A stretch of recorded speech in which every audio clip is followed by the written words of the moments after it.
로마 대 카르타고. 로마의 휴일이란 영화가 있어. 엄마가 참 재미있게 본 영화인데 역사와 문화의 도시 로마를 방문한 이웃나라 공주와 신문 기자가 벌이는 달콤하고 상큼한 사랑 이야기란다. 공주로 나오는 배우 오드리 헵번도 아름답지만 공주의 눈에 비친 로마는 더 아름다웠어. 반쯤 허물어진 콜로세움이며 곳곳에 있는 멋진 석상들, 동전을 던지면 행운이 온다는 트레비 분수. 엄마에게 로마는 그렇게 다가왔단다. 언제 기회가 되면 로마의 휴일을 같이 보자꾸나. 이제 꼬마 숙녀니까 그 정도 영화는 충분히 소화할 수 있을 거야. 그리고 오늘은 내게 그 아름다운 로마 이야기를 해줄게. 로마의 탄생. 나라와 민족마다 건국에 얽힌 신화나 조상에 대한 전설이 있기 마련이야. 로마도 예외가 아니야. 신화에 따르면 로마를 세운 사람은 로물루스와 레무스라는 쌍둥이 형제라고 해. 그리스군에게 멸망당한 트로이를 기억하지? 트로이의 마지막 왕 프리아모스의 사위 아이네이아스가 바로 로물루스와 레무스의 조상이란다. 그리고 로물루스 형제는 전쟁의 신 마르스와 왕녀 레이 실비아 사이에서 태어났는데 태어나자마자 테베라 강에 버려진 것을 늑대가 데려가 젖을 먹여 키웠다는구나. 신화를 글자 그대로 믿기는 어려워. 그러나 신화에는 역사적 사실과 신화를 간직해온 사람들의 생각이 교묘하게 숨겨져 있단다. 그 숨겨진 의미를 찾아내는 게 바로 역사 공부야. 로물루스 형제의 신화에 숨겨진 의미는 무엇일까? 로마인들은 스스로를 트로이의 후예이며 신의 자손이라고 자랑스럽게 믿었다는 사실일 거야. 로마가 막 생길 무렵 주변 사정은 어땠는지 알아보자. 로마는 이탈리아 반도 한가운데쯤에 자리 잡았어. 북쪽에는 에트루리아인이 살고 남쪽에는 그리스인들이 세운 식민 도시가 번창하고 있었지. 알프스 너머에는 켈트인이 살고 있었어. 켈트인은 로마인들이 갈리아인이라고 부른 사람들이란다. 에트루리아인은 일찍부터 그리스와 활발히 교류하던 민족이었어. 무엇보다 토목과 건축 기술이 뛰어났지. 오늘날 우리가 감탄하는 로마의 건축 기술은 바로 에트루리아인에게서 배운 거야. 콜로세움에서 벌어진 싸움, 사람과 맹수의 싸움도 본래 에트루리아 문화에서 나온 것이고. 사실 최초의 로마는 작고 문화적으로도 뒤진 보잘것없는 도시국가였어. 그래서 한동안은 에트루리아인이 지배를 맡았단다. 그러나 힘을 기른 로마인들은 기원전 509년 에트루리아 출신 왕을 내쫓고 아주 새로운 정치 제도를 만들었지. 왕을 없애버린 거야. 그리고 시민들의 총회인 민회에서 집정관 2명을 뽑아 정치를 맡겼단다. 집정관의 임기는 1년이었어. 집정관 밑에 관리들도 모두 민회에서 선거로 뽑았지. 그 임기 역시 1년이었어. 귀족 대표로 이루어진 원로원도 만들었어. 원로원의 임기는 죽을 때까지 하는 종신제였어. 원로원은 무슨 일을 하냐고? 집정관에게 정책을 제안하고 충고도 하면서 도왔단다. 로마의 최종 결정권은 민회에 있었어. 시민이면 누구나 민회에 참가할 자격이 있었지. 그러나 시민은 어느 정도 재산을 갖고 있고 전쟁에 나갈 수 있는 남자만 될 수 있었단다. 이 제도를 공화정이라고 해. 시간이 흐르면서 조금씩 바뀌긴 했어도 로마의 공화정은 약 500년 동안 유지되었어. 그 500년 동안 로마는 천천히 성장했어. 로마는 하루아침에 이루어진 게 아니란다. 차근차근 영토를 넓혀가던 로마는 푸른 지중해 바닷가까지 이르자 이제 지중해마저 손에 넣고 싶다는 생각이 일었단다.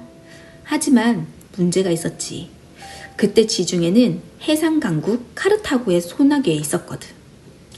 결국 지중해 해상권을 놓고 카르타고와 로마는 한판 승부를 벌이지 않을 수 없었어. 두 나라 사이에 전쟁이 일어난 거야. 로마와 카르타고의 전쟁을 포에니 전쟁이라고 한단다. 카르타고는 어떤 나라냐고? 로마보다 약 60년 먼저 페니키아인들이 세운 나라야. 카르타고는 지금의 아프리카 북부 해안가, 그러니까 튀니지의 수도 튀니스 근처에 있었어.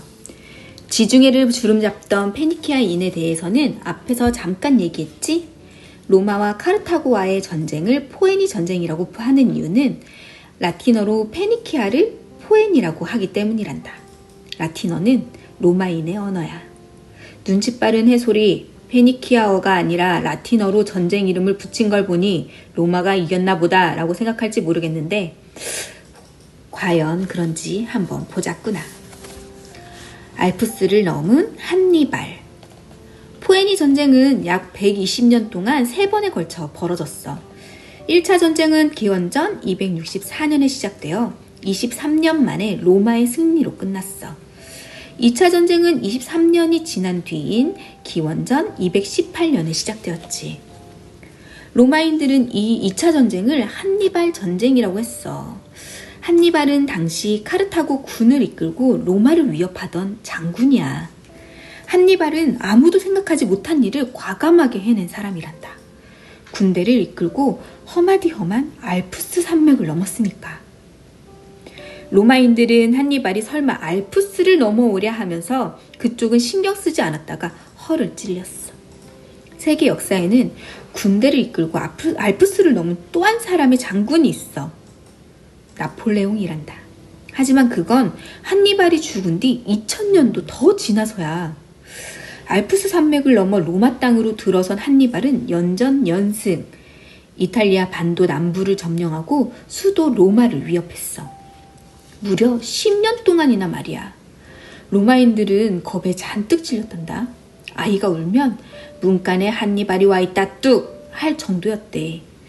하지만 승리의 여신이 최후로 손을 들어준 것은 로마였어.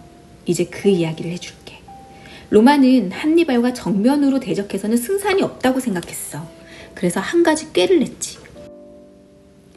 한니발의 후방을 공격하기로 한 거야. 그 일을 맡은 사람이 30살 난 청년 장군 스키피오야. 스키피오는 한니발 몰래 카르타고 본국을 공격했어. 한니발이 본국의 지원을 받지 못하게 방해한 거지. 하는 수 없이 한니발은 서둘러 군사를 거둬서 본국으로 돌아갔어. 자마 평원에서 로마 대 카르타고, 스키피오 대 한니발의 결전이 벌어졌어. 결과는 로마의 승리. 한니발의 작전을 스키피오가 미리 간파하고 있었기 때문이야. 2차 포에니 전쟁은 로마의 발전을 이해하는데 아주 중요한 사건이란다. 카르타고라는 강적을 물리친 로마는 이제 거칠 것 없이 지중해 일대를 완전히 손에 넣게 돼. 과학자 아르키메데스를 알지? 목욕하다가 부력의 원리를 깨닫고 너무 기뻐서 발가벗은 채 거리를 달렸다는 사람 말이야. 그가 죽은 것이 바로 2차 포에니 전쟁 때란다. 로마군이 쳐들어왔는데도 수학 문제를 푸는데 열중하다가 그만 성난 군인의 손에 죽고 말았대. 세상에. 로마와 카르타고는 그 뒤에도 한 번 더 맞붙었어. 기원전 149년에 일어난 3차 포에니 전쟁이야. 이 전쟁에서도 카르타고는 졌어.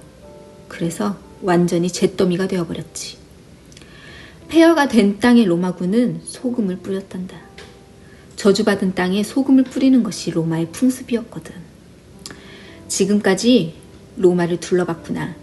조그만 도시국가로 출발해서 알프스를 넘어 쳐들어온 카르타고와 싸워 이기고 강대국으로 성장하는 것을 보았어.